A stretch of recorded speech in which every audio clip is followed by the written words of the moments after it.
The Forsaken Heir. Episode 86. She was also extremely aggrieved in her heart, crying and said, "Mom, I know you have been worried about my pregnancy in the black coal mine, but I was really trying to survive, otherwise, I might have already died. Furthermore, the 10 million things I did not deliberately want to get rid of. I intended to deceive Elaine's money and villa, so as to improve the living conditions of our family. All my efforts and sacrifices are all for this family."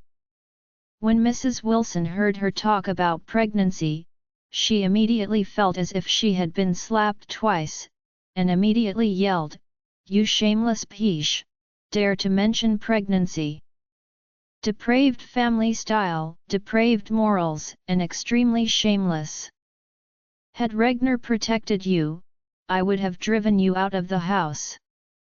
With that said, Mrs. Wilson was so angry that she even lost her breathing rhythm. She gritted her teeth and said, "Also, when you came out of the black coal kill, you were not only pregnant with a wild species. You also contracted a venereal disease. You also infected my son. Do you think I don't know?" Horiya's face turned red. Just when she didn't know how to fight back, the driver asked impatiently, "I said your family can't leave. If you want to fight, pull the 2 sick numbers from the car and accompany you. Noisy, we are still waiting to get off work, we have no time to spend with you here." When Mrs. Wilson heard this, she immediately persuaded him, and hurriedly said, "Mr. Driver, don't be angry, let's go, let's go." After speaking, she gave Horiya a fierce look, and then with the help of Wendy, she climbed into the ambulance. Although Wendy sympathized with her mother, she didn't dare to speak up at this time, so she could only wink at her mother and let her get in the car before talking. Horiya also knew very well that she had no other place to live except the Thompson A06 villa, so she could only swallow her anger and got into the car, and sat in the corner. After all 5 members of the family got into the ambulance immediately went to Thompson. In the car, Noah was lying on the mobile hospital bed, looking at Mrs. Wilson, crying and asking, "Mom, what can we do in the future? Our family is now as poor as it is." Mrs. Wilson wiped her tears, and said in extremely painful and melancholy, "Don't know what to do. Now our family has no money, and your father is injured like this again. Later treatment, medication, and rehabilitation. It's a lot of money, it's really desperate situation." Harold cried and said, "Grandma, if you want to return to Thompson to see if there are valuable things, let's get them out and sell them. There are still a lot of good things in our villa, just in the wine cellar. It is estimated that you can sell the liquor for a lot of money." Mrs. Wilson nodded, "There is really no way, it can only be this way." Wendy asked at this time, "By the way, Grandma, the 2 people just said that Regnar arranged 3 helpers for our family. Where are they?" Mrs. Wilson was also at a loss, "Don't know, he may have arranged but people haven't arrived yet, right?" "Hey!" Wendy sighed, if he could send 3 helpers over, Regnar would be more or less conscientious. Otherwise, Dad and brother would be hurt like this, just the 3 of us. It's really hard to take care of them. Who wouldn't say?" Mrs. Wilson said with emotion, "I guess Regnar is indeed angry with us in his heart, but he should still have some hope for us, but he is now no matter how angry we are, if we have a chance in the future, we must perform well, and we should be able to win his trust again."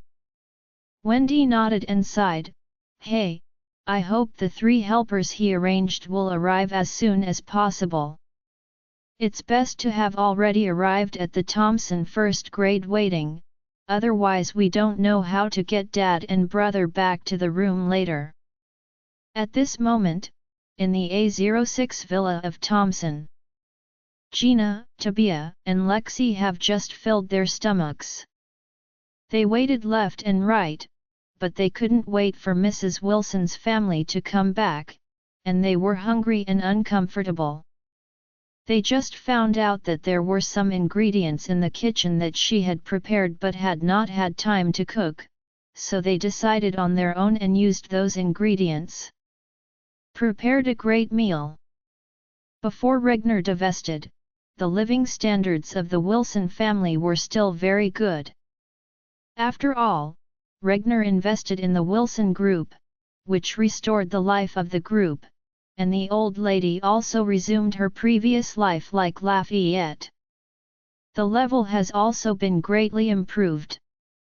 Moreover, Horia deliberately prepared very rich ingredients today, in order to celebrate it after Noah and Harold got Elaine. Unexpectedly, these ingredients were not eaten by the Wilson family, and Gina's 3 were all impatient. The 3 of them were lying on the sofa watching TV with big and round bellies. This TV was brought up from the room on the first basement floor after Harold sold the big TV. Compared with the previous one, it is indeed a lot smaller. In the huge living room, it is somewhat different. While watching TV, Gina smacked her lips and said, "Oh, all the villas are good for Mrs. Wilson, but this TV seems to be a bit small. Compared with such a large living room, it looks uncoordinated."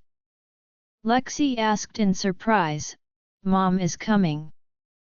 This big TV can't be 50 inches? The TV set in my village chief's house is not so big, is it small?" "Yeah." Tabia also echoed, "I have never watched such a big TV before." Gina waved her hand and said, "You don't understand. The TVs of rich people start at 70 or 80 inches. Last year, when I was working at a housekeeping company in the city, I went to the rich people's house to clean, and the TV was much bigger than this." Ring. Lexi said with emotion, "Goodbye. What are you doing with such a big TV? Don't you be tired if your eyes are running back and forth on such a big TV?" Gina sneered and said, "Look at your promise. According to you, when people go to the cinema to watch a movie, their eyes will fall to the ground." Lexi scratched her head, "I have never been to a movie theater. Don't know what it is like." Gina said, "I've been there, and I've done cleaning in movie theaters. Let me tell you that the screen in the movie theater is bigger than a wall in this living room. Just think about it." Tabia on the side asked, "It's bigger than this wall, that's too scary." Gina said, "You two have never seen the world. When you turn around, let Mrs. Wilson take us to watch a movie in the cinema, then you will know." The 3 were chatting, and the ambulance had been driven into the yard. But their TV sound was loud, so no one heard the movement outside. After the ambulance stopped steadily, the driver and the co-pilot jumped out of the car, and roughly removed Noah and Harold from the car. They did not move down with the mobile beds, but directly moved them down and placed them on the marble floor in the yard.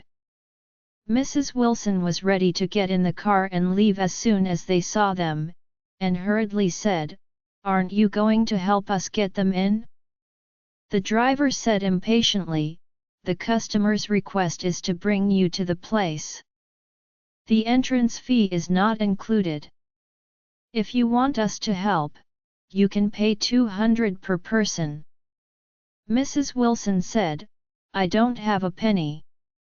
The driver frowned and asked, You live in such a luxurious villa, don't you have 400s? Mrs. Wilson eagerly said, Now I don't need cash at all when I go out, so I haven't put any money at home. Now our mobile payment and bank cards are all frozen, there is really no way. The driver waved his hand, then we will be helpless. Wendy said angrily, You are paramedics, shouldn't it be right for you to help the wounded? The driver looked at her and said seriously, Little girl, I want to make it clear to you that we are not doctors, and ours is not a 120 ambulance in a public hospital, but a transfer ambulance operated by a private company, just like a taxi. We drive to make money by driving, and we will work when we are given the money, understand? Wendy was speechless. The man said disdainfully, Who can live in such a good villa, can't afford 400s? After speaking, the two got into the car directly and started the car to leave. Wendy stomped her feet angrily, the old lady sighed helplessly, and said to her in Horia, My old bones can't help. First carry Noah into the house, and then come out to carry Harold. Right. Wendy and Horia also knew that there was no other way. They could only grit their teeth and used the strength of suckling to put Noah up carefully. Noah's body erupted with pain, and said in pain, You move a little bit slow, it hurts too much. Mrs. Wilson shook her head and sighed, Dear son, there is really no other way now, so just bear it. After that, she said to Wendy and Horia, You two help Noah, I'll open the door first. Wendy and Horia struggled with Noah and moved to the door step by step. Mrs. Wilson was about to swipe her fingerprints to open the door. Suddenly heard the movement of the TV inside, she asked Wendy in surprise, Wendy, did you turn off the TV when you left? Wendy shook her head, I was too rushed when I left, I forgot to. Okay. Mrs. Wilson didn't think much, she opened the door directly. As soon as the door opened, she saw 3 people lying on the sofa in the living room inside. She was so scared that she yelled, You? Who are you? When the 3 heard the movement, they suddenly turned their heads and found that Mrs. Wilson and Wendy were coming, and they recognized these 2 former inmates at a glance. Gina was so excited that she rushed over and said excitedly, Old lady! You are back! We have been waiting for you for a long time. Mrs. Wilson saw the 3 people running over barefoot, and she was shocked to speak. She naturally recognized Gina and the others, but she couldn't figure out why these 3 people came out. And why is it in her own home? So, she asked in surprise, Gina, you guys, why are you here? Gina said excitedly, Old lady! Are you still pretending to be confused here? Didn't you give us a bail pending trial and save us? Me? Mrs. Wilson said with a dazed expression, is there a misunderstanding? Is there any misunderstanding? Gina hurriedly said, Old lady, I know, you are grateful that we helped you a lot in the detention center and took care of you a lot, so you wanted to repay your favor and let us come and live with you. Tabia on the side also echoed, Yes, Mrs. Wilson, you are so nice. You also sent a big run to pick us up. For the first time in my life, I have been on a big run. Gina said with a bit of emotion, Old lady, let me just say something from my heart. The 3 of us are very grateful to you. So we all think about it. In the future, the three of us will live here and not leave. Let's take care of you as our own mother, and give you the end of your retirement life." Mrs. Wilson suddenly felt deep despair in her heart, and she blurted out anxiously, "Gina, listen to me, there must be some misunderstanding in this, it really wasn't me who saved you. Besides, I really didn't want you to come here to live with me." Mrs. Wilson is a typical hiring person, forward instead of backward. When she was in the detention center, she needed Gina to support her, so she was extremely polite to her at that time, and treated her like her own daughter. But in fact, she doesn't even look down on a vulgar village woman like Gina. Therefore, from the day she left the detention center, she had completely forgotten her. For her, Gina is only a tool that must be used in a special period. After that special period, she never wants to have anything to do with her. However, she never expected that this Gina would appear in her own home inexplicably. Gina didn't expect that the old lady would deny what she had done. In her opinion, it was obviously Mrs. Wilson who saved them, arranged for the driver to pick them up to Thompson, and entered the fingerprints on the gate. Why did she deny it at this time? Thinking of this, Gina asked with a puzzled face, "Old lady, what's wrong with you? You did all these good things, so why are you reluctant to admit it?" Yet, Tabia and Lexi also came over and asked uncomprehendingly, "Old lady, you obviously did all this.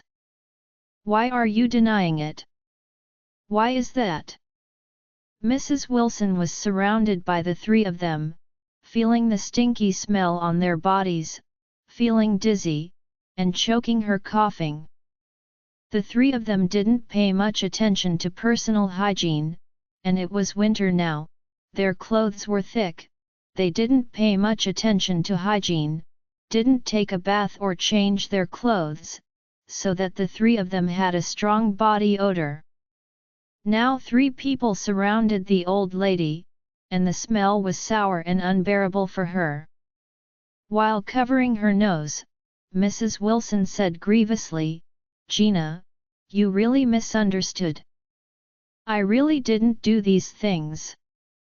Gina smiled, showing her big yellow teeth, and said with a smile, "Oh, old lady, I know you have a good heart, and you may not want to say something, but it doesn't matter, the relationship between our inmates is deep after all. Now, the three of us have also come out. From now on, we will all stay by your side and take care of you." Lexi on the side also said, "Yes, old lady, when you didn't come back, the three of us had already arranged a room. Fortunately, your villa is big enough and there are enough rooms. From now on, we will live in three of them. Here, you are the mothers of the three of us." "What?"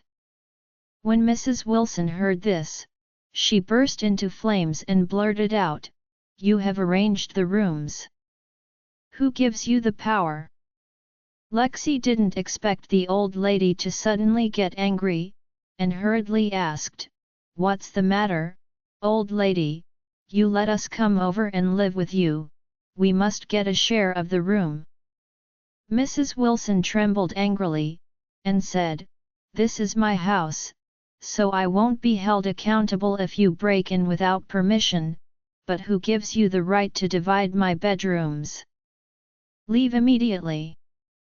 Wendy hurried over at this time and said in a low voice, "Grandma, we are currently short of manpower, so let them help, and let them go when Dad and brother are better off." Mrs. Wilson waved her hand and said coldly, "I can't let them be here without manpower. They are so stinky to live like this. Letting them stay one more minute will be my birthday. Besides, Mr. Regnar will arrange a helper for us. Yes, it must be 10,000 times stronger than these three stinky ladies. After that, she looked at Gina and said sharply, "You three, get out of here quickly." Gina was stunned. She looked at Mrs. Wilson and said in disbelief, "Lady, you will let us get out? This is too much. Don't forget, we were in the detention center, but the three of us have been taking care of you and helping you. Even your daughter-in-law Elaine, we helped you teach her a lesson." Mrs. Wilson asked viciously, "Did I ask you to help me? When did I say and asked you for Elaine to teach her a lesson? It was entirely because you felt that Elaine was insulting that you started beating her." Gina was extremely disappointed. "Mrs. Wilson, you are really turning your face faster than turning a book. Back in the detention center, when we maintained you so much, I didn't expect to return to such a result." Mrs. Wilson said blankly, "I'm really sorry, I let you down, but this is also a lesson for you, telling you to recognize your identity in the future, don't think about utopian dreams all day." Gina gritted her teeth and said, "Oh, old lady, are you talking like this? Okay. Then I won't leave. I think what you can do to me." Tabia and Lexi also said repeatedly, "Yes. We won't leave." Mrs. Wilson did not expect that the three of them would even want to play rogues, and immediately said coldly, "You three, don't mess around here with me. You don't look in the mirror to see yourself. Just like you, your whole body is stinking. Are the soil buns worthy of living in this Thompson first-class villa? If even you can live in such a luxurious villa, it is really not long-sighted." With that said, Mrs. Wilson said with an arrogant face, "I was in the detention center when the phoenix fell into the chicken coop and was forced to stay in the chicken coop for 2 days. You really thought I was with you? Am I that kind of person?" Tabia yelled, "Mrs. Wilson! As the saying goes, a troubled phoenix is not as good as a chicken. Don't go too far, you dead old woman. If you annoy us, even if you are old, we will beat you." "Yes." Lexi also immediately agreed, "How we beat Elaine back then, now we can beat you the same." Mrs. Wilson curled her lips and said, "You try to hit me. As long as you dare to do it, I will call the police immediately. You will definitely be caught back." Gina also clenched her fists. Her violent temper made her wish she would rush to punch Mrs. Wilson now. However, before she came out, she thought about the instructions given to her by the prison guards, and she thought to herself, "The prison guards have said that we are all on bail pending trial. Although we have temporarily obtained personal freedom, we must abide by the law, otherwise, because if we don't abide by the law and cause trouble, we will most likely be caught again. Not only will we have to make up for the remaining sentence, but it might also even worsen." Thinking of this, she had to suppress the anger in her heart, and said coldly, "Old lady, I can see it too, you are idle and you have nothing to do with us, right? Since you think we can't climb up to you, then is it okay to go?" Mrs. Wilson nodded, "It's best to leave as soon as possible, or I will call the police right away." Gina gritted her teeth and said to the two people around her, "Okay, anyway, we have released it in advance. There is no need to go back to this matter, pack up things, let's go." Although the other two were unwilling to do so, they did not dare to make a mistake at this time, for fear of returning to the detention center, so they nodded angrily. The three of them packed their belongings in anger and loss, and prepared to leave with the blanket.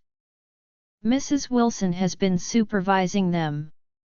Seeing that they have packed their things, she fanned her hands in front of her nose and said with disgust on her face, "Oh, it's so stinking.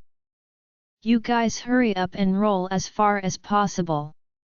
If you dare to come again, I will call the police and arrest you as soon as possible."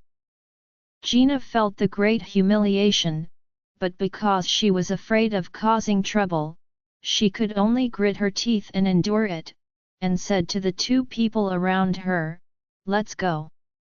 At this moment, 7 or 8 strong men suddenly pushed in from outside, saw this situation, and asked, "What's the matter? Where are you three going?" Gina thought that these fierce and strong men were all found by Mrs. Wilson, and immediately said nervously, "Don't be impulsive, big brothers, we are leaving." "We're leaving?" the leader said coldly. "Why are you going?" Mr. Regnar said, "The three of you will treat this as your own home from now on. This house belongs to him, not to Mrs. Wilson. Mrs. Wilson is like you. She's just borrowing to live here, so as long as we nod our heads, they don't have the right to drive you away." Mrs. Wilson was confused all at once. Regnar arranged for Gina and the others? What does Regnar mean? Did he say that these 3 helpers arranged for her? Just before the old lady came back to her senses, Gina heard the brawny man's words and blurted out excitedly, "Big brother, what you said is true. Can we really live here?" The man nodded, "Of course. Hasn't the driver entered your fingerprints before? You will treat this as your home from now on." Mrs. Wilson shouted desperately, "Brother! Excuse me, tell Mr. Regnar that we don't want such a helper. These 3 people are all peasant women and don't know a few big characters. What can they do for us? We can't change to 3 professional nurses, preferably the one who can wash clothes and cook." The man yelled coldly, "Old lady, I found that although you are old and ugly, but you think well and beautifully. Still bargaining with us? Don't look at what you count." Mrs. Wilson was blushing when she was scolded, and she stammered and said, "Then we don't need help, can't we? Let the 3 of them go. Let's do everything by ourselves. This is all right? That's not okay. As I said just now, these 3 people are the same as your family. They will all be residents of this house from now on. They will sit on the same level as you. You have no right to let them go." Gina just heard this, looked at Mrs. Wilson, sneered, and said, "Oh, Mrs. Wilson, I think you are really a phoenix. Not long after you came out, you can turn over so quickly. I didn't expect this big villa is not yours at all. Yet. What are you pretending here with me? I really thought this was your villa. I didn't expect you to be the same as the 3 of us, just renting it out." "Yes."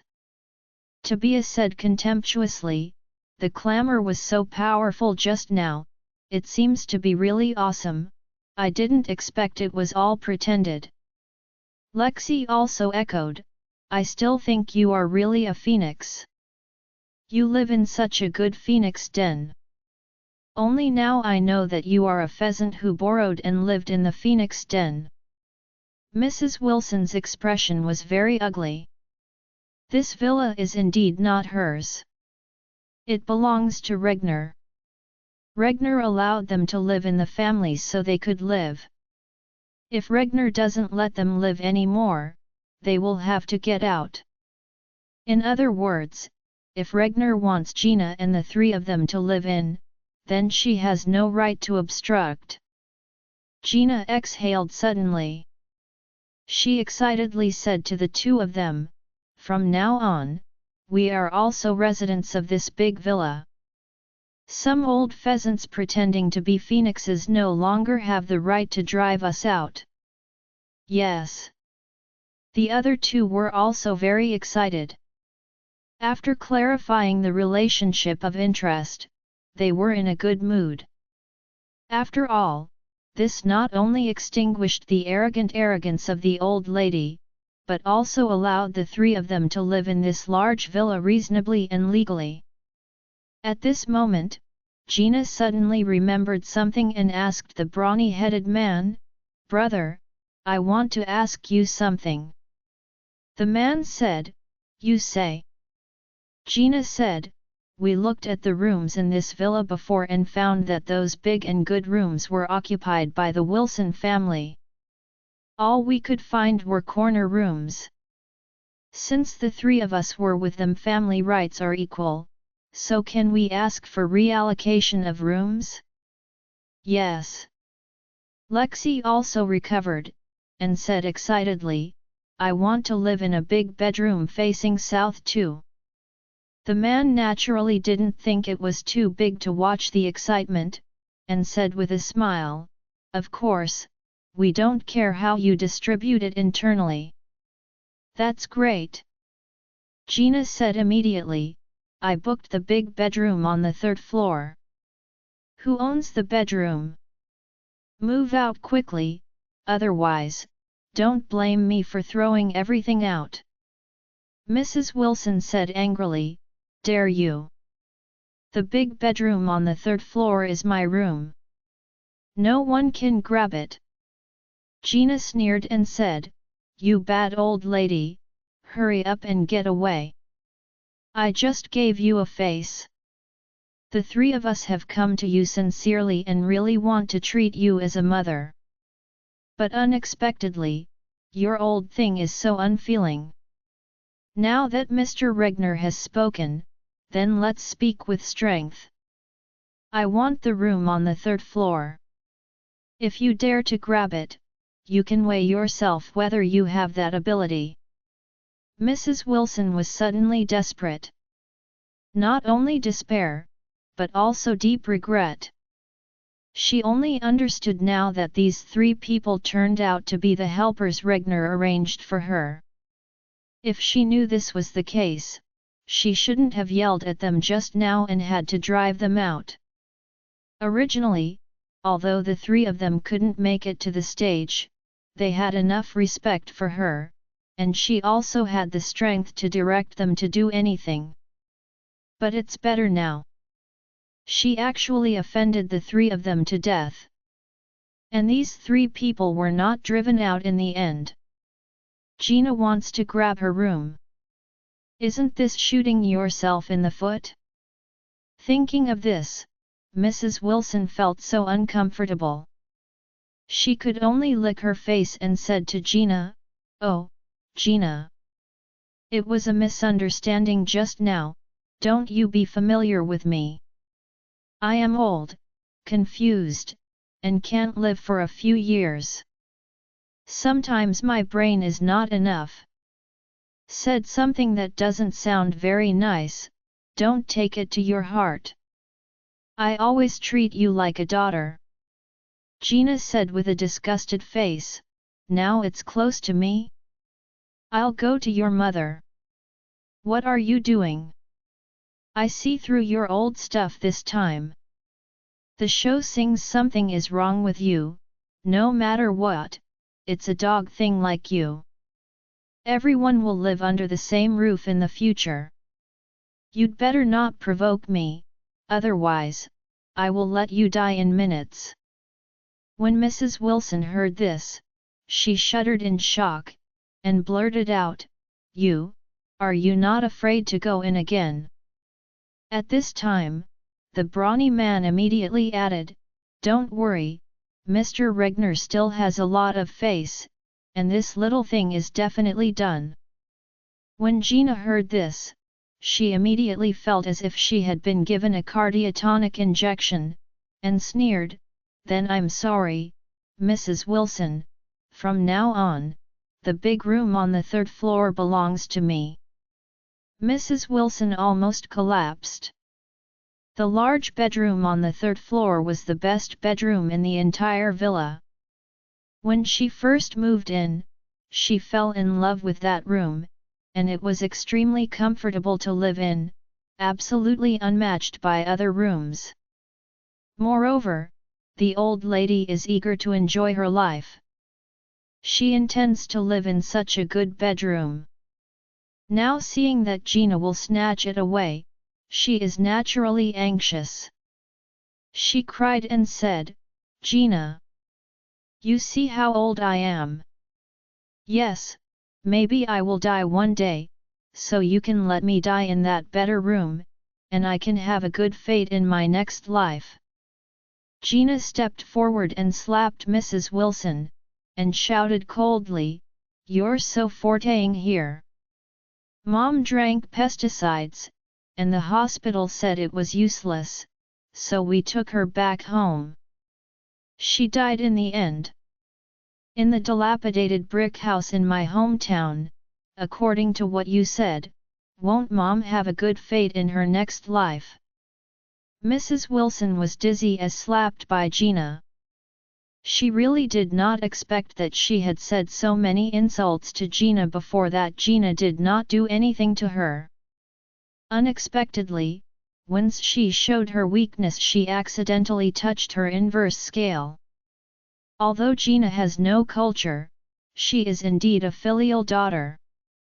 At first, her mother was forced to commit suicide by taking medicine. After hearing the news, she rushed back from her husband's house. At that time, her mother was very sick and hopeless. In the hospital, Gina's mother told her very weakly that she wanted to go home, saying that she was uncomfortable in the hospital. Gina knew that she was going to die. When she was dying, all she wanted to do was to save some money for her family, and didn't want to stay in the hospital for fearless treatment. She wanted to take her mother back to her in-laws' house, be good for a few days, and let her walk through the last part of life. But her mother-in-law strongly opposed it, especially her mother-in-law, who yelled at her on the phone, saying that if she dared to pick her mother back, she would not even enter the house herself. The younger brother, who is afraid of his wife, is unwilling to let her mother go back because it is unlucky for her to die in her own home. In the end, Gina could only take her mother back to her old house that had been abandoned for many years. In the old house, Gina tried her best to wipe her mother's body with warm water, put on clean clothes, and made her a bowl of noodles with eggs. After the mother ate the bowl of noodles, she held her hand and said to her contentedly, "Good girl, Mom will sleep for a while," and then she never woke up. That day, Gina cried all the tears. After her mother entered the soil, Gina beat her younger sister-in-law and was sent to the detention center. It was also because of her filial piety that when she heard that Elaine was very unfilial to Mrs. Wilson, she felt sympathy for Mrs. Wilson and hated Elaine at the same time. Generally speaking, this is a vulgar, sloppy, and uneducated peasant woman who has always respected her deceased mother in awe of human nature. Although her temper is aggressive, she is not a bad person. She could tolerate the insults Mrs. Wilson had put on her, but she couldn't tolerate even a slight offense to her mother. Mrs. Wilson only said that by dying in a better room, she can guarantee a good fate in her next life. It reminded her of her mother, who had died in a dilapidated building. She always felt that her mother was loyal and kind-hearted, though poor and down for her life. However, her fate is so awkward. She has never enjoyed a blessing in her life, and finally was driven to ruin by her daughter-in-law. She also felt that such a mother, even if she died in the worst room in the world, God has eyes, she would have a good fate and enjoy a lifetime of happiness in her next life. And what Mrs. Wilson said just now, inadvertently, not only denied her consistent firm belief in her heart, but also blasphemed her mother's holy and great image in her mind. Therefore, she couldn't bear it and slapped Mrs. Wilson. At this time, Mrs. Wilson, covering her face, looked at Gina resentfully. Although she was very annoyed in her heart, but at this time, given her 10,000 courage, she did not dare to do anything with Gina. Regnar's subordinates said in a cold voice at this time, "We are here this time. It is Mr. Regnar's order to empty the assets in this villa." Mr. Regnar means that in the future, except for the hard decorated parts, as well as the bed, except for the large pieces of furniture such as the sofa, all other household appliances, all valuable furnishings, and the good wine stored in the basement must all be emptied, leaving nothing. When Mrs. Wilson heard this, she suddenly felt desperate. At first, she was worried that she had no money. She could sell the household appliances in the villa, especially the wine in the warehouse in the basement, which could sell for at least 1 million, but she didn't expect that such a rich person as Regnar could even do this. She was worried about this in her heart, and before she was ready to make a move, his people had already found it. Mrs. Wilson said bitterly, "You can move away from the little brothers, home appliances, and so on, but please keep the wine for us. After all, we like to drink a few drinks occasionally." The leader sneered and said, "You're almost out of food, and still thinking about drinking? With that energy, you should study how to make money and make a living." After finishing speaking, he immediately said to a few people around him, "Start moving. Don't leave any valuables." "Okay, boss." Several subordinates immediately agreed, and then began to search the villa for a while. They even carried a flatbed cart specially used for moving house, put all the valuables in the cart, and pulled out all the bits. Mrs. Wilson didn't dare to make any trouble, she could only watch them constantly move the things in the villa. Not only moved all the wine out, even the TV on the wall was also taken down. What's more, the kitchen utensils, pots and other items in the kitchen were all taken away by them. Mrs. Wilson choked and said, "Brothers, please keep the cooking pots and pans for us." The man said coldly, "These are all kitchen utensils imported from Germany. One pot costs tens of thousands. Keep them for you. You will sell them all in 2 days." Mrs. Wilson cried and said, "No matter what I sell, I can't sell the pot." The man said disdainfully, "We don't care about this. If you want to cook, you can find a way to buy another pot." After that, he checked in each room again to make sure that there were no valuables left. Then he said to his men, "You first put everything in the car."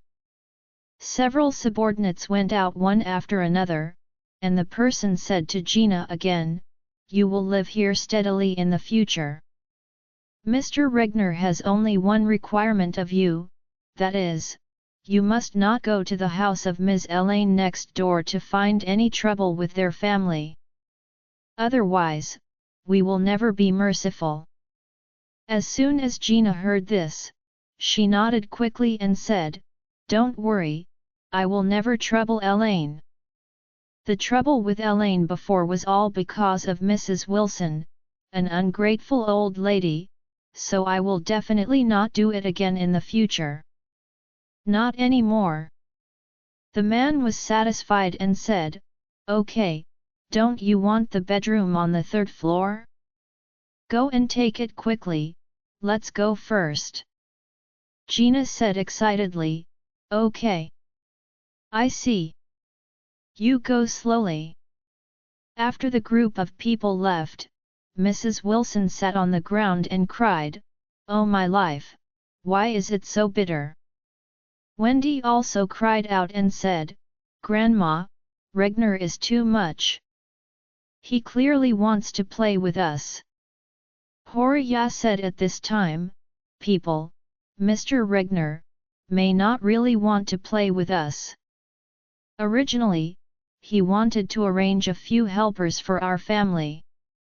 Unexpectedly, your grandma would offend them to death when she came up. Now there are no other helpers. Now, there are 3 more enemies." Mrs. Wilson asked furiously, "Horia, you doesn't obey women's way, dare to point fingers at me." Horia had been fed up with the old lady's arrogance for a long time. Seeing that the old lady was angry with her, she immediately became angry and cursed, "You dead old lady, don't deceive too much. Do you really think you are still Mrs. Wilson? You are now very poor and utterly impoverished, and you're here with me, what I owe to the Wilson family." Mrs. Wilson did not expect that Horia, who had always been crushed by herself, would dare to challenge herself. At this moment, she felt furious in her heart, but she didn't dare to say anything when she thought that she had no support at the moment and was like a frustrated ball. If I had treated Gina better at first, then the 3 of them would now be their own loyal licking dogs, and Horia would naturally not dare to make any mistakes. It's a pity that she has already made enemies with Gina and the others. If she offends Horia at this time, she really can't find half a helper. So she could only say angrily, "I don't want to quarrel with you, let's take Noah back to the room, and then move Harold in." Noah was almost crying, and choked up, "Mom, you still remember me, I can't hold it anymore." Mrs. Wilson hurriedly said, "Wendy, Horia, please take Noah back to the room and let him rest." The 2 struggled to lift Noah to the elevator. Wendy couldn't help but said to Gina, "Can't you 3 come over and help? Just watch it like this?" Gina said blankly, "When the 3 of us came here, we really wanted to be a cow and a horse for your family, but your grandma was unwilling. Now, the 3 of us are in a co-tenant relationship with you, and it's love to help you. It's not our duty to help you." Wendy said angrily, "Can't you reach out and help?" Gina shook her head, "Sorry, the love is gone." After speaking, she said to Mrs. Wilson again, "The biggest room on the 3rd floor will be mine from now on." Mrs. Wilson stood there with tears in her eyes, but she dared not speak. After all, it was all her own fault, and she could only break her teeth and swallow in her stomach. Otherwise, Gina will certainly not give a chance. After Gina warned Mrs. Wilson, she took Tabia and Lexi to the 3rd floor. The 3 generations of women in the Wilson family had to work hard to move both Noah and Harold to the 2nd floor. In order to take care of the father and son, Wendy and Horia both moved them to master bedroom on the 2nd floor and let them sleep on the same bed. The original personal belongings of Mrs. Wilson had already been thrown outside the door on the 3rd floor by Gina. The old lady also wanted to find a separate room on the 3rd floor, but she did not expect that the other rooms on the third floor would be occupied by two other women. In desperation, the Wilson family can only draw a line with the three of them. Gina and the others live on the third floor, Noah and Harold live in master bedroom on the second floor, and Wendy and Horia live in one of the second bedrooms on the second floor. The other second bedroom was given to Mrs. Wilson. After the busy work, the family of five was exhausted and hungry. Mrs. Wilson wanted to eat a meal, so she directed Horia to say, "Hurry up and make something to eat, I'm almost starving to death." Horia choked and said, "Do it, let Gina and the three of them eat the ingredients prepared before, and now the pots and pans have been taken away by Regnar's people, and there is only half a bag of rice at home. Even the rice cooker is gone, what do I use to cook?" Mrs. Wilson asked desperately, "Is there nothing to eat in the refrigerator? It's better to eat a few sticks of ham rather than going hungry." Horia said annoyedly, "Old lady is demented? Even the refrigerator is dragged away. Where can I get you the ham sausage? How about you give me the money and I go out to buy it for you?" Only then did Mrs. Wilson remember that Regnar's people had already moved the refrigerator out. In other words, in this villa now she cannot even find a bite.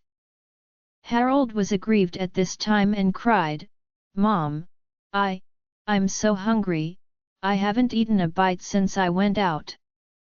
Horia couldn't help crying when she saw her son's miserable appearance, and choked up, "Harold, Mom is really helpless. There is no bite to eat at home, and the money I can find has been taken away by Regnar's people. What do you want me to get you to eat?" Wendy cried and said, "Mom, or I will find a job tomorrow." Horia nodded and said, "It's okay to find a job, but you have to find a job tomorrow. For the salary, we will have to wait for the next month. This is looking at the new year. Our family should not be hungry for the new year." Mrs. Wilson said at this time, "It's really impossible, just go find a part-time job. Find a job that pays daily." Wendy said, "It can only be like this." At the same time, Gina on the third floor was also holding a meeting with Tabia and Lexi. The situation faced by the three of them is the same as that of the Wilson family, except that they have no money. Therefore, Gina said to the two of them, "It is a blessing that we can live in this big villa now. As for the meal, I think we have to figure out a solution by ourselves." Lexi hurriedly said, "Sister Gina, what do you think we should do? The Chinese New Year is only 2 days away, so we have to prepare a little bit. Not to mention the big fish and the meat, at least make dumplings for dinner, right?" Gina said, "This is actually simple. I know a few cleaning companies that specialize in cleaning homes. There we can make about 20 an hour. The three of us work together for 8 hours a day, and one person has 100. Sixth, this adds up to 500, and now that the year has come, the service industry costs have risen. Going to the bathhouse and rubbing the back can also make a lot of money. As long as the three of us work hard, we will definitely make money. Enough for our lives." Tabia said immediately, "No problem, although I haven't studied much, I still have strength in both arms." Lexi also nodded again and again, "Then we too will listen to Sister Gina's arrangement." Gina gave a hum and said, "Go to bed early tonight, and we will go out to find work tomorrow morning." The Villa A05 next door is another scene. Although Elaine had a cast on her leg, she was in a pretty good mood. The young couple Charlie and Claire had dinner together. Elaine stretched her legs out of the dining table diagonally in a plaster cast, while eating and visiting Doorstep with her mobile phone. Her expression was very relaxed. Seeing this, Jacob couldn't help but mock her. "I say, Elaine, you are really such heartless. You just broke your leg for a short time. Not only do you don't swear or curse the street, but you are like an okay person. Here comes Doorstep. This is not your character." Elaine glared at him, and said contemptuously, "What do you know? I am different now. I have learned how to counsel myself." Charlie was very curious and asked, "Mom, can you tell me, how do you do psychological counseling?" Elaine waved her hand. "Hurt. Isn't it easy? You think, my good son-in-law, if I sit here and think about my leg, then I must be more uncomfortable the more I think about it, and the more uncomfortable the more I think about it. If I'm so angry that this leg won't return to nature, don't you think?" Charlie nodded. "This is indeed the truth." Elaine chuckled and said, "So, I don't think about it that way, and I don't think about my legs, I just miss that Roxa." Charlie was dumb for a while. "Roxa? Isn't that his Aunt Cynthia?" Elaine said triumphantly at this time. "I just thought in my heart, I am really faithful this time." The fraudster Roxa deliberately retaliated. Not only didn't she die, she even got trapped. Not only did she do a fight, she swelled her nose and face. How awesome is this? Speaking of this, Elaine refreshed and continued, "Now, Roxa has also been arrested, and I don't have to worry about anyone retaliating against me in the future. Can you say I can be upset?" Claire asked in surprise, "Mom, who is Roxa?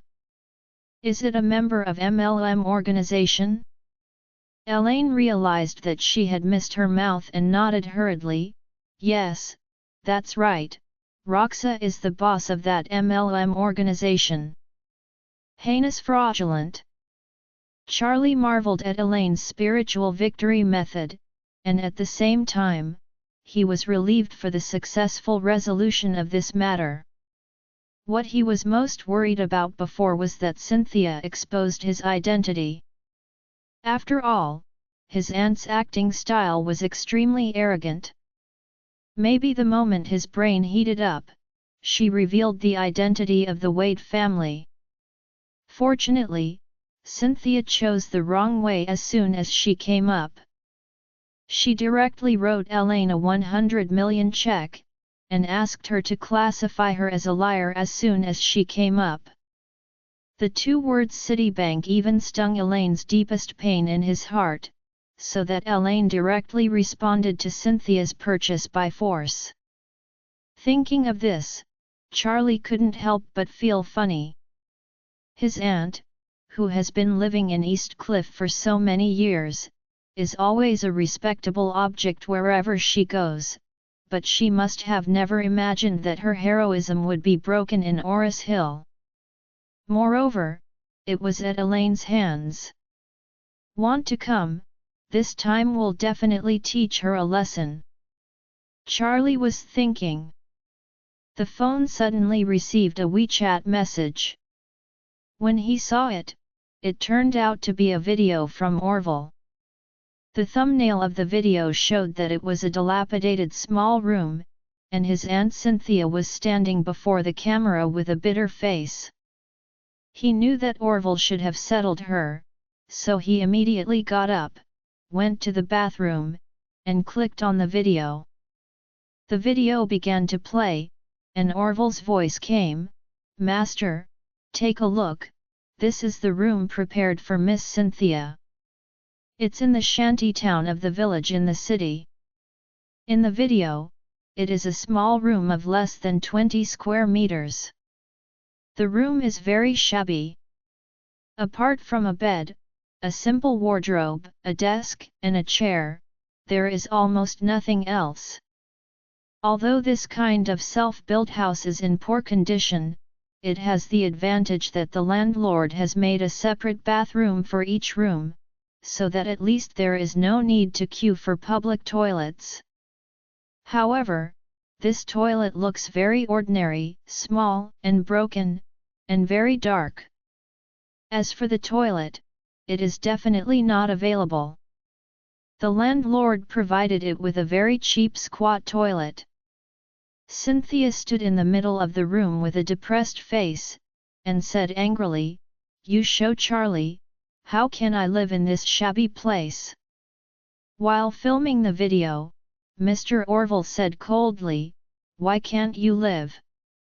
Master had lived on construction sites for several years. The conditions are much worse than this. If Master can live, why can't you? Cynthia was furious. "Don't compare me to him. I have lived for more than 40 years, and I have never experienced a hard day." Orville sneered and said, "Congratulations, from now on, your 7-day dream tour is about to begin. Haven't you had a hard time ever? The next 7 days, let you live it all at once." After that, Orville said again, "Master, look at this environment, are you satisfied? If you think the conditions are still a bit superior, then I will find a worse one." Seeing this, Charlie couldn't help laughing. Although he is not very old, he knows human nature better than most people after so many years of playing outside and encountering so many people of all kinds. Therefore, he most likes to punish the wicked from the root of human nature.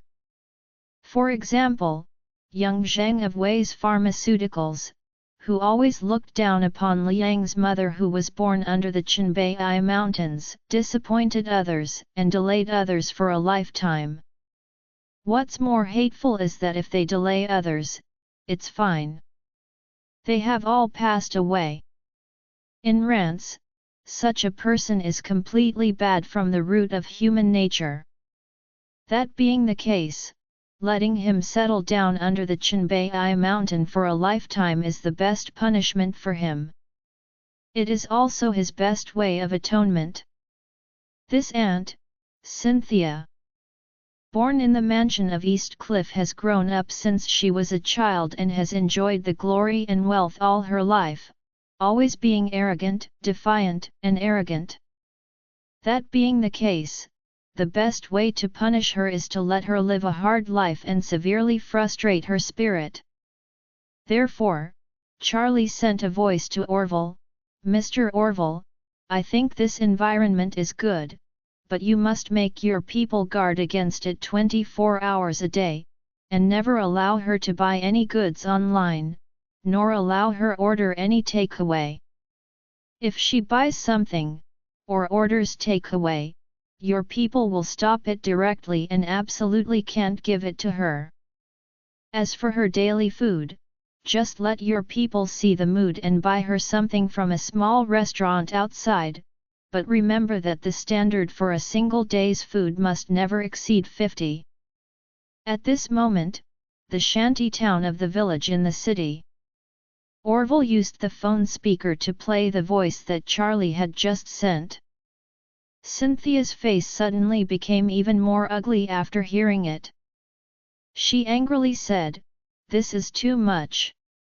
Don't let me shop online, let me not order takeaway." Mr. Orville sneered, "I just won't let you order, what's the matter?" Cynthia said angrily, "I want to call Charlie." Orville smiled and said, "Based on what I know about Master, if you make a call, the daily food standard will definitely not increase but decrease. You will definitely regret the call by then." Cynthia gritted her teeth and said, "You're here to bluff me. After speaking, she immediately took out his mobile phone and called Charlie. Charlie answered the phone, and Cynthia blurted out immediately, "Charlie, you are too much, right? You let me stay in Oris Hill for a long time and live in this kind of pig nest-like environment, and I will bear it. But why are you restricting my online shopping and ordering takeout? Also, what good food can I eat for a food standard of 50 a day? What if I am malnourished during this period?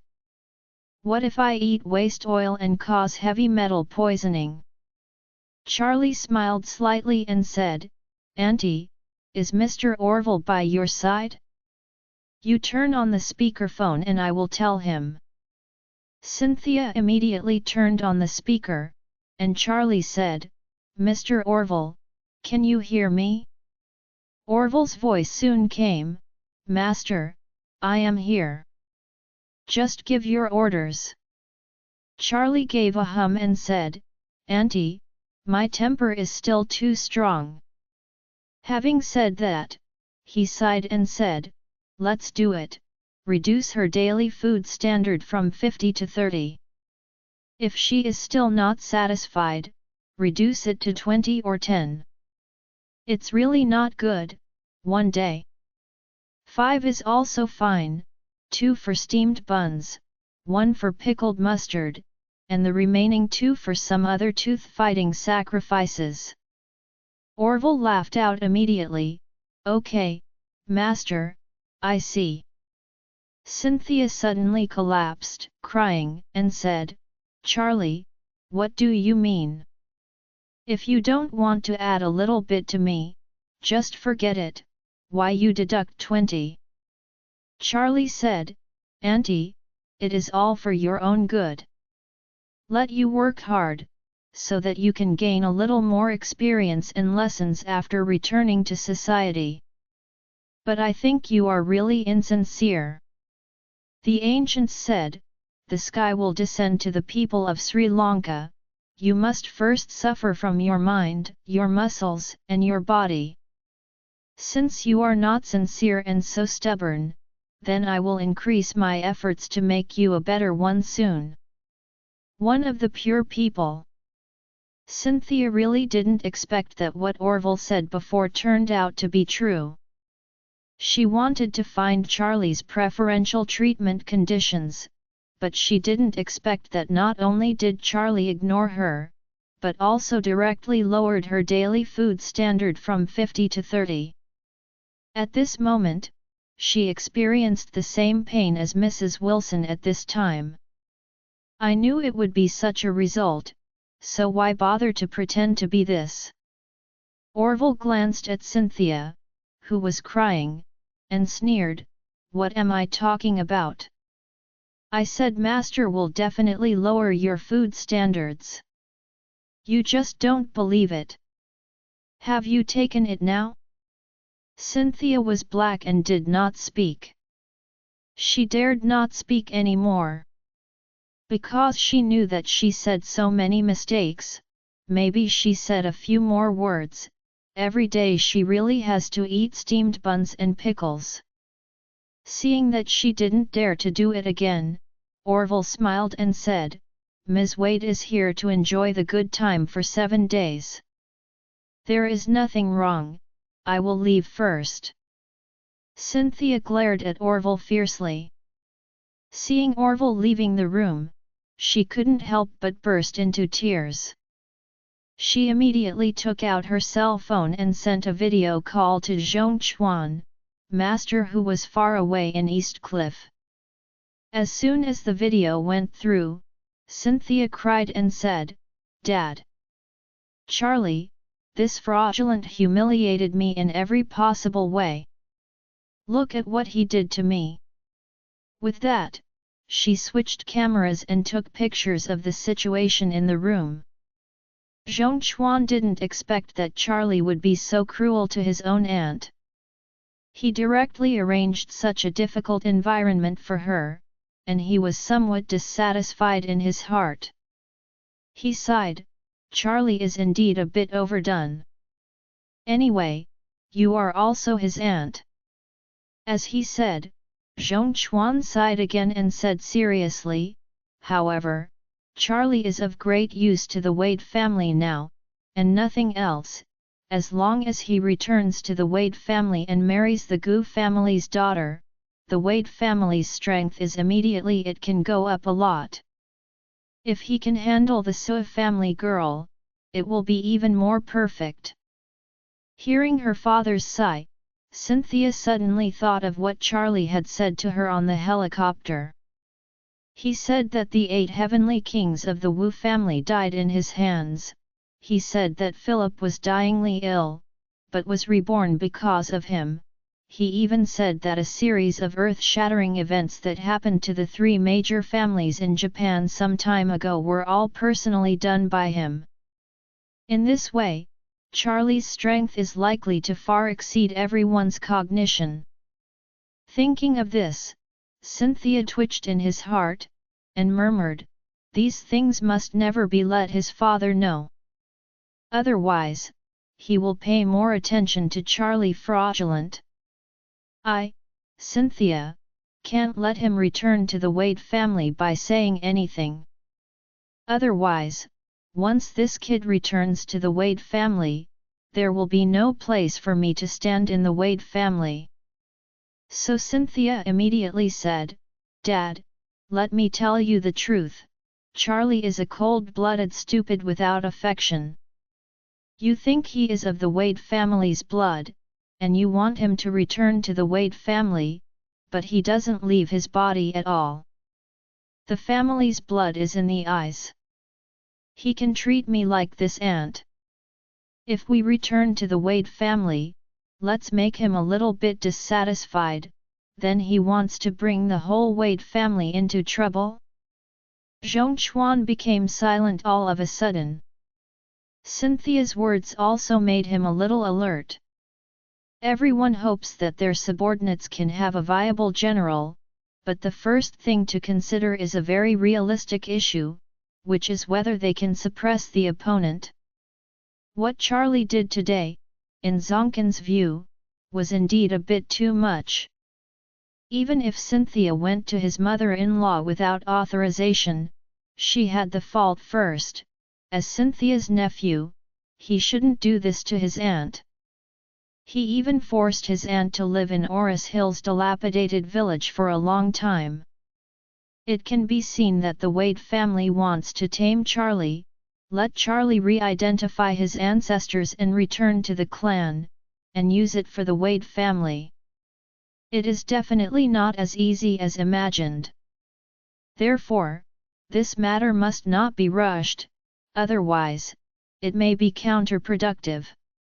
After Zhong Chuan wanted to understand this, he opened his mouth and said, "Cynthia, after all, this matter is your fault first, so even if Charlie is indeed a bit too much, but you don't need to completely turn your face with Charlie.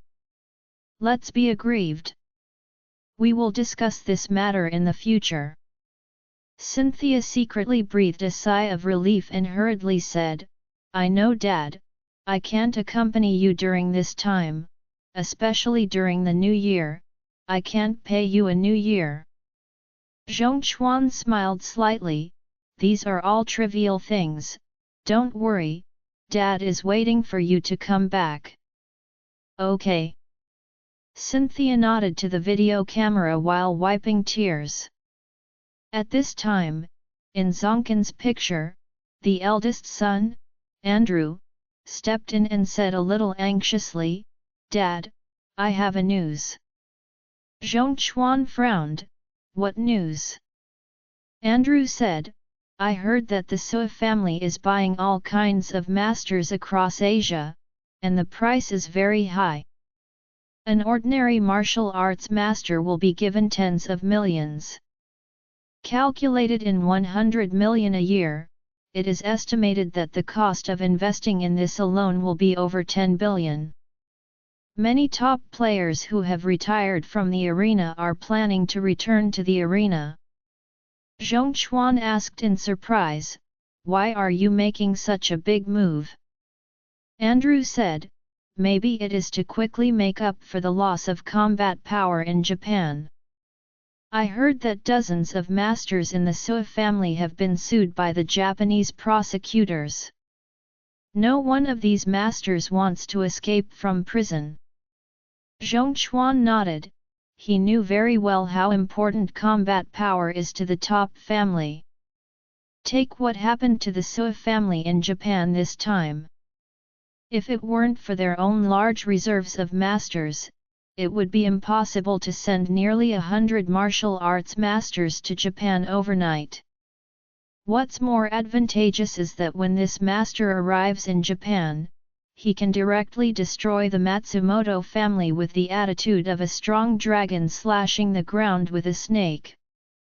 These masters, without guns, ammo, and bare hands, can burst out powerful combat effectiveness. As long as you have a passport and visa, you can enter and leave any country at any time and maintain combat effectiveness at all times. Such a person is the most important support for a large family to fight overseas. The combat effectiveness of guns is certainly strong, but no family can transport people with guns from one country to another. Therefore, assassins who use guns have severely limited combat effectiveness. Once they need to go overseas to perform missions without guns, they will almost lose their usefulness. And the martial arts masters raised by top big families? Even in the country with the strictest gun control in the world, they can still guarantee combat effectiveness. This is the important point of masters. Andrew said to Zhongchuan again at this time, I heard that Xiu, the eldest lady of the Sui family, has been investigating a mysterious person across the country since she returned from Japan. The Sui family even secretly offered a 1 billion price tag to find information about this person. Oh? Zhongchuan asked in amazement, what is this person's background? Is it the enemy of the Sui family? No. Andrew said, I heard that it seems to be Xiu and Haifei's lifesaver. Haifei's savior. Hearing these words, the old master Wade suddenly asked in surprise, is that the mysterious person I mentioned at the beginning? Yes. Andrew nodded. There was a rumor back then that Xiu and her brother were saved by a mysterious man when they were in Japan. Elder Wade asked again, the mysterious man saved their siblings in Japan, and Xiu and the Sui family are looking for clues to him in China. Is this mysterious man a native of China? Andrew said, it looks like this. Otherwise, there is no need for the Sui family to find a mysterious person in China who has appeared in Japan. Isn't that a boat for a sword? Elder Wade suddenly became excited. He said excitedly, no matter who the mysterious person is, at least one thing is certain. The strength of that mysterious person is absolutely so powerful that we can't understand it, or even incredible. Yes. Andrew also sighed, he can kill multiple IGA ninjas and rescue Xiu and Haifei with his own power. This person's strength is absolutely against the sky. Elder Wade blurted out, if such a talent can be used by the Wade family, what fear will the Wade family have in the future? After that, he immediately said to Andrew, Andrew, you quickly closely monitor the progress of the Sui family, and do everything possible to find this mysterious person before the Sui family. If you can't get ahead, then at least you have to do your best to draw that mysterious person to our Wade family. Andrew nodded, I know, Dad. At this time, Cynthia, who had been silent in the video, had a very strange expression. She suddenly remembered what Charlie had said to her before. could it be that the mysterious person the Sui family was looking for was him? Thinking of this, she felt a chill in her back. If Charlie is really that mysterious person, then she can't let him return to Wade's house. Originally from the Wade family's blood, and there was a marriage contract with Gu's family, these two trump cards were enough for Charlie to exchange for a very high status in the Wade family. If he had the identity of this mysterious master again, he would be invincible. At that time, she would be driven out of the Wade family. Just when Cynthia was thinking about it, Zhong Chuan gave Andrew instructions, and when he looked at the phone, he found that Cynthia had a strange expression, and asked in surprise, "Cynthia, what's wrong with you?" Cynthia hurriedly said, "Ah, Dad, I'm fine, I was thinking about something just now." Zhong Chuan nodded and sighed, "After you come back, you can rest early, and stay in Oris Hill for a few days. When you come back, Dad will pick you." Cynthia hurriedly said, "Thank you Dad, I see." After hanging up the video, Cynthia couldn't help being afraid for a while. At this moment, she really regretted it. "I shouldn't have come to Oris Hill to take a trip to this muddy water. Before I came, I never thought that Charlie would be such a hard bone to chew, and I didn't expect that my nephew seemed to be a highly hidden top master. If I had known this before, if I killed myself, I would never come." Before Cynthia came, she didn't regard Charlie as an enemy. She just felt that he was just an heir left behind by the Wade family. Letting him go home would be a gift to him. Moreover, after such people go back, they can only serve as the flag of the family, and they cannot pose any threat to people in the family. But after coming to Oris Hill, she really realized that the bones of her nephew, who hadn't seen each other in more than 10 years, were as hard as her second brother. At this time, Cynthia slandered in her heart, "If Charlie is just like the second brother, it's okay to say." What's more terrifying is that the second brother was a scholar who had hard bones, but his fists were not hard. And what about Charlie? Not only the bones are harder, but the fists are harder. It seems that in the future, I will stay away from him as much as possible. Try not to let him have the opportunity to return to the Wade family. At this moment, East Cliff, Sue's family. Xiao sat in front of the computer in the study, looking at the information gathered from all over the country. Since returning from Japan, whether Xiao opened her eyes or closed her eyes, Charlie was all in her mind.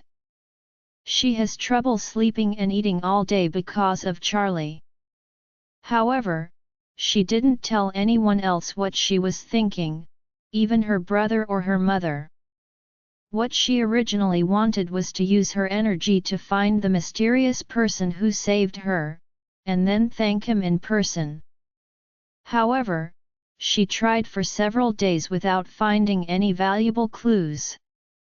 Immediately afterward, in order to quickly replenish the missing strength of the Sui family, Grandpa Cheng Feng decided to search for a new group of masters at all costs. Xiao immediately recommended the mysterious person to her grandfather. In her words at the time, if the Sui family could find this mysterious person, this person would definitely be able to use one man against 100 enemies, which would increase the Sui family's strike power geometrically. Cheng Feng was naturally overjoyed and immediately instructed Xiao to find the mysterious man at all costs. However, there is no way to find out the information of that mysterious person. The Sui family's informants have inquired from various sources in China and Japan, and no one has ever heard of such a powerful expert. There is a huge roster among the martial arts masters. Basically, there are top masters who have learned from, have a background, and are well known. However, Charlie is not a person in martial arts, so he is not known to them at all. In this way, it will be more difficult for the martial artist to figure out his relevant information. What's more, there are almost none in the martial arts masters at this stage that fit the kind of strength Xiaoyu described. Domestic martial arts masters are not weaker than Japanese ninjas, and some people are even stronger than ninjas, but there is really no one who can face just a few ninjas and can completely wipe out the enemy himself unharmed. Xiaoyu's bitter search has no results, so she wants to find all the entry and exit records of the most recent period from the Japanese customs, and then make a selection based on nationality and approximate age group. However, since the Sui family committed the killing of the Door in Japan, the Japanese Homeland Security Department has imposed a lot of stricter customs control over it. In the past, the Sui family could easily obtain the entry and exit records of the whole of Japan, but now, they can't get the least information even after racking their brains. Xiaoyu also wondered whether the mysterious master was of Chinese descent who settled in Japan. In that case, he might not be found in the immigration information. However, Xiaoyu was unwilling to stand still, so she decided to start with better operated domestic ones. While searching for clues about mysterious people in China, she is also doing everything possible to break through the layers of supervision in Japan, and strive to obtain Japan's entry and exit records and even immigration records as soon as possible. However, Japan's data blockade is a bit strict, and it will be difficult to break through for a while. When she was at a loss, a female friend who had a close relationship in Japan called her and said to her, "Xiaoyu, I can't get the entry and exit information and immigration records from Japan for the time being, but I found you a curvilinear way. Whether this method is feasible depends on whether you have patience." Xiaoyu blurted out, "You can tell me what the answer is, I have patience. Even if it is a needle in a haystack, I will find him." The other party smiled and said, "That's right." Although Japan's Homeland Security Department has blocked customs records, it has not blocked the video surveillance of the airport. In addition to uploading it to the customs, I have also kept a copy of all the video surveillance of the airport. There is a way to get you a copy. If you have the patience to look for it bit by bit from countless surveillance videos in several airports, you may be able to find the clues of your lifesaver. Xiaoyu knows that entry and exit records are confidential customs documents, but airport surveillance is not. Therefore, she secretly thought in her heart, if he has returned home from Japan by plane, then he will not be able to bypass the surveillance video at Japanese airports. As long as she read the video carefully, she will definitely be able to find his trace. It's just that the workload may be very huge. Besides, brother and I are the only ones who have met benefactor, so at most I let brother come to help me. Others can't help if they want to. Thinking of this, although Xiaoyu felt that the opportunity was a little slim, she still didn't want to give up. She immediately said, "Please help me get the copy as soon as possible, and then send it to me using the Sui family's exclusive network. Massive data is very troublesome to transmit. Ordinary networks want to transmit surveillance videos from several airports and a large number of cameras for several days. The optical transmission will take several months. However, the top family like the Sua family has its own dedicated network and large data server, and the transmission speed is extremely fast, and it can all be transmitted in a day or two. The other party immediately agreed and said, I'll let someone sort it out, and I will start sending you the data tomorrow. With that, she couldn't help reminding Xiao, there are so many surveillance videos, it may take a long time to watch them all, and if your savior does not return from Japan in the end, all your energy will be lost.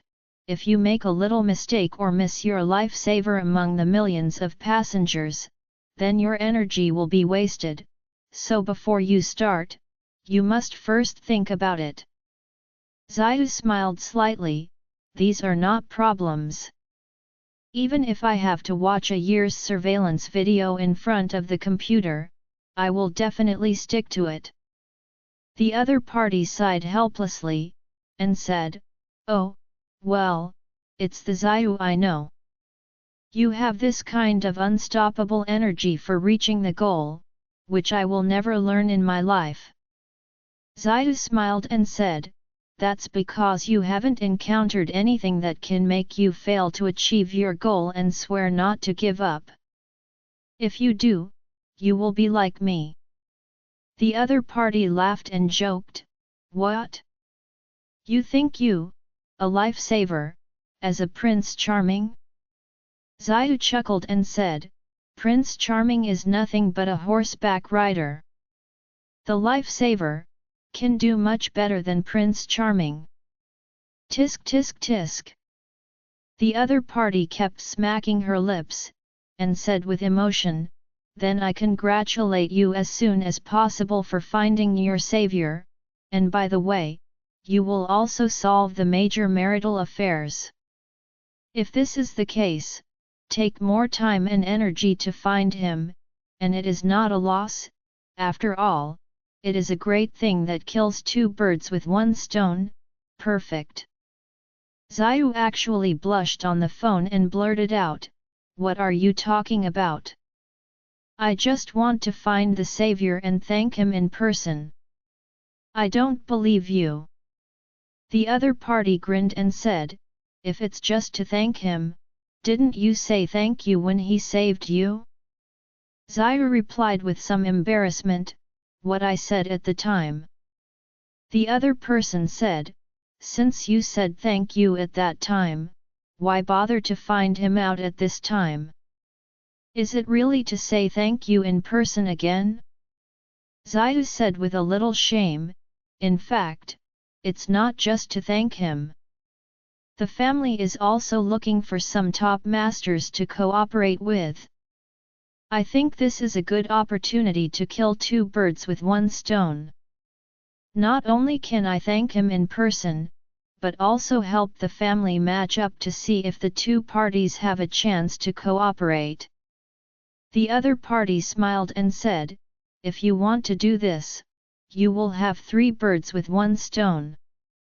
Not only can you thank him in person, you can also ask him to cooperate with your family, and you can even get a good son-in-law for your family. Xiao felt her cheeks become a bit hot immediately, and couldn't help but angrily said, You really can't vomit ivory from your dog's mouth. I won't talk nonsense with you, you quickly give me the information and prepare, and then I will start screening. Only then did the other party stop teasing, and said seriously, I'll make arrangements, but today it's 28th Chinese New Year, and the next night is New Year's Eve. Your family has so many rules during the Chinese New Year. Can you get over it? Xiao said, If you are too busy, you have to be busy. You should prepare for me as soon as possible. Don't delay. Okay, I get it.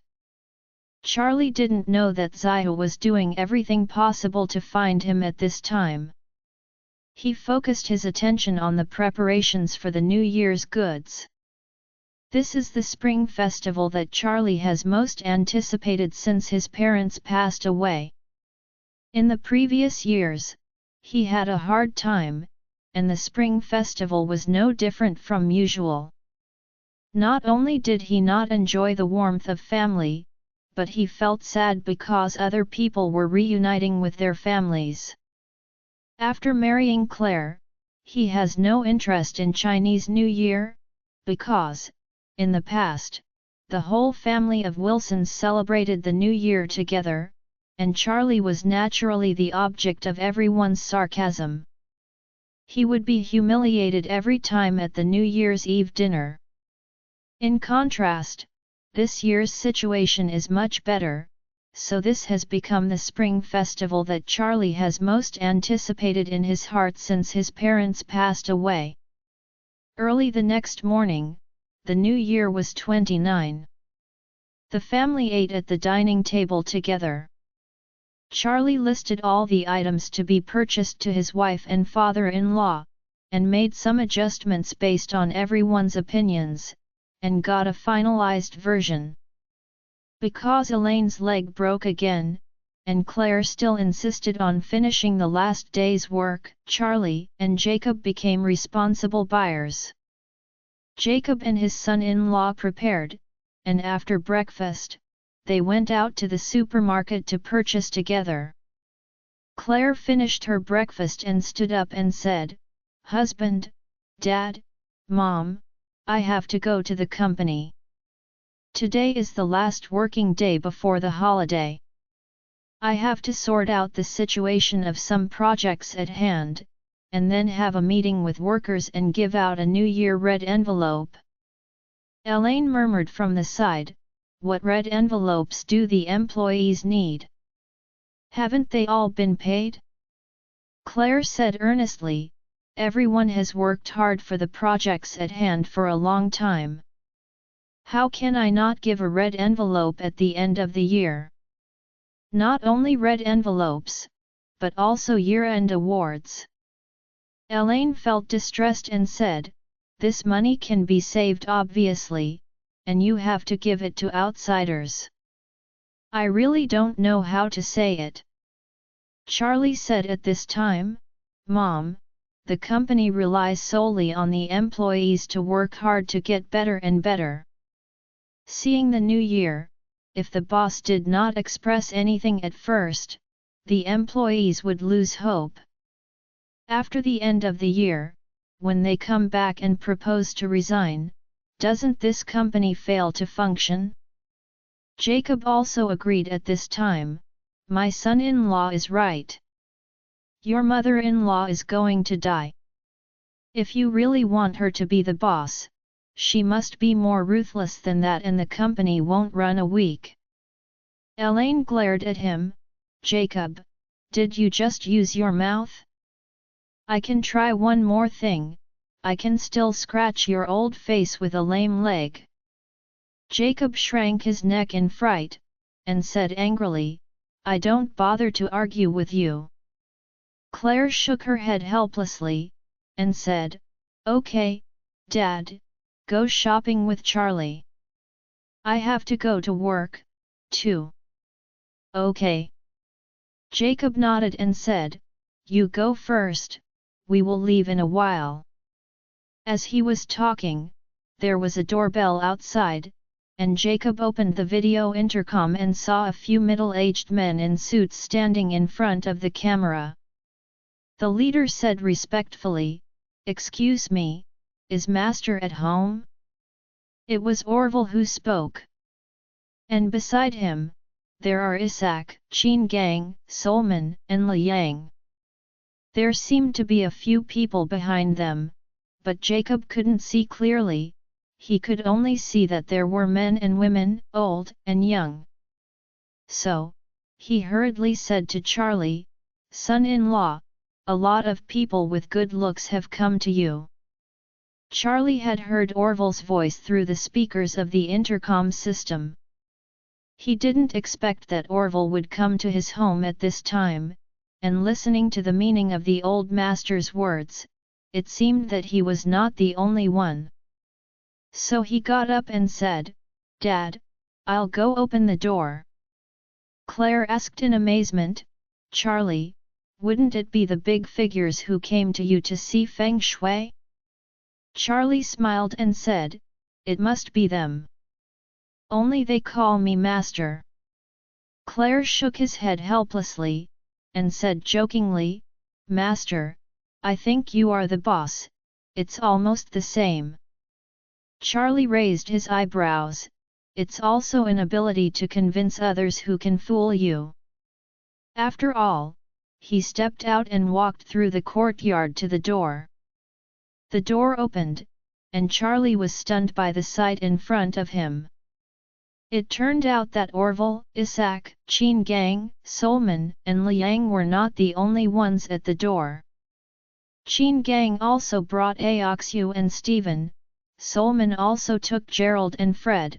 The red-faced old master Song unexpectedly came with Warnya and honor. The radiant old master Tiankai also took his granddaughters Hovia to stand beside him. Even Tayle, the richest man in Hiken, rushed over with Charlie's good brother Zhao Hao at the orphanage, and Zhao Hao, now Tayle's driver and assistant with an annual salary of several million, has become a favorite of Tayle's side. With so many people, they drove dozens of cars, large and small, to park up along the large road at the door of Thompson A. Before Charlie came back to his senses, everyone at the same time clasped their fists to Charlie and shouted respectfully, "Hello, Master!"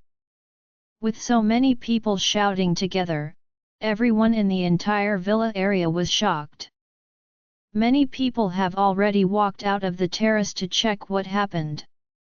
When they saw so many top luxury cars, so many Oris Hill and Hiken big figures gathered at the door of the A05 villa, they were all stunned. At this time, Mrs. Wilson, who had been hungry all night, heard the movement and hurried to the second-floor terrace. The terrace on the second floor was in the room where Noah and Harold lived. Wendy and Horia were also here to take care of them at this time. Hearing the movement outside, Wendy and Horia had already taken a step ahead of the old lady to take a look on the terrace. When they saw so many savvy people at the door of Charlie's house, Wendy and Horia's expressions were so ugly and dark. At this time, the old lady also walked up and asked in surprise, "Why are there so many cars? What are you doing?" Horia said sourly, "Don't you see it? They all came to Charlie for New Year's greetings. Many of them are big people. Just see the Song family's father and Tayle, the richest man in Hiken." Wendy said with red eyes, "I see Solman. And Gerald." Gerald, in the earliest days, was Wendy's fiancé. At that time, Charlie was still the smelly rug in everyone's eyes, and Gerald was the future good son-in-law who was content with the entire Wilson family. Wendy watched that she was about to marry into that family, and she was also arrogant and above clouds. At that time, Wendy was at the peak of her life. However, not long after, Solman, the head of the White family, directly annulled the marriage contract between her and Gerald. Although Wendy had been with Gerald desperately for several years, and she was pregnant with his child, she was still left clean by him. Later, Wendy became the concubine and plaything of Fredman and Barona.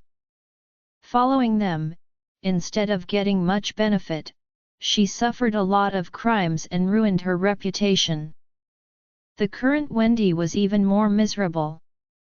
Although she was still living in this luxurious Thompson first-class villa, she was hungry all night, but she didn't even have the money to eat breakfast.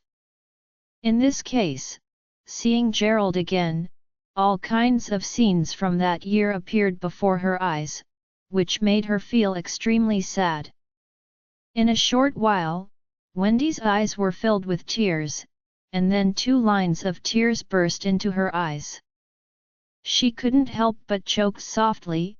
Gerald, why did you not want me? Gerald, what did I do wrong to make you leave so desperately? Gerald. Speaking of this, Wendy was already crying. Seeing her daughter cry like this, Horia was of course very distressed deep in her heart. She gently embraced her and comforted her. Wendy, believe Mom, you will definitely find a better man than Gerald in the future. Wendy cried and said, how could it be possible? My reputation is completely bad now. When people talk about me, they are just jokes, mocking me for not loving enough, and being Fredman's plaything, a man older than my dad. He threw me to Barana after he was done. Having said that, Wendy turned around and glared at the complicated old lady, and said angrily, it's all because of you. It's all due to the dead old lady. You forced me to S3duce Fredman. If it wasn't for you, my reputation cannot be broken. If it weren't for you, Gerald and I might still have a chance. You ruined me. Mrs. Wilson was taken aback by Wendy's angry roar. She stepped back subconsciously, and said, how can you blame me for this? Didn't you agree with Fredman? Wendy scolded, if you didn't force me, how could I agree? You just wanted to let Fredman use me in exchange for investment.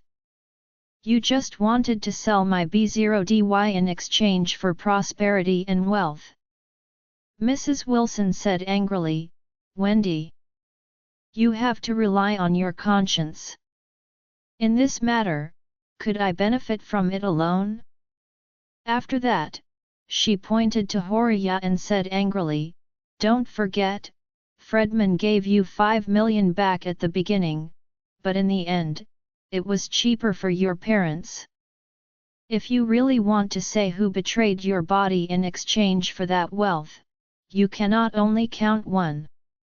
Your parents must also be included. You must also be included. Horia's expression suddenly became very ugly.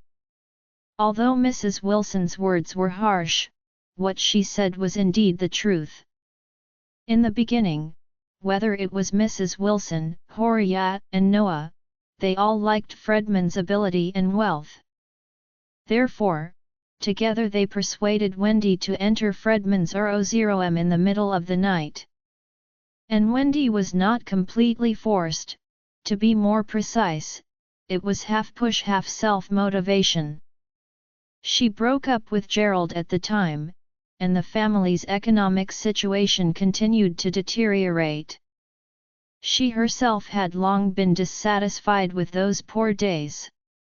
Therefore, mixing with Fredman was partly because of her own vanity. Wendy was also blushing at this time.